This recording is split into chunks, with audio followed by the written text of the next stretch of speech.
Mrs., pwede po bang pakiusapan ng asawa mong si June? Araw-araw na lang niyang ipinaparada yung kotse niya dito mismo sa tapat namin. Nakakasikip po kasi sa kalsada. Aba, Rodel, anong pinagsasasabi mo dyan?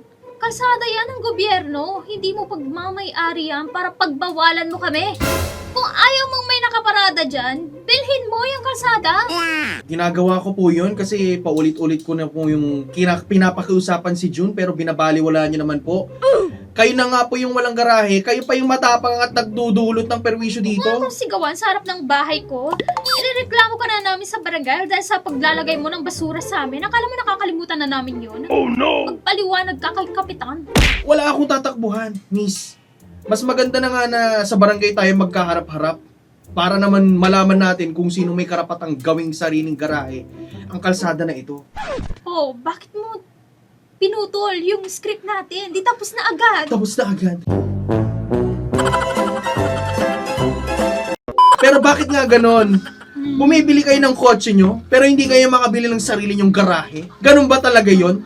Dapat yun lang ang unang ipatupad ng LTO na bago kayo makakuha ng mga lisensya ninyo, mga rehistro ng sasakyan ninyo, dapat may parking muna kayo. Ang sabihin mo, inggit ka lang kasi hindi ka makabili ng sasakyan. Oh! Ganun pala yun. Isa sa mga pinaka-common na problema dito sa Pilipinas, lalong-lalo na kahit sa ang mga kalsada, yung mga sasakyang walang garahe, walang sariling garahe.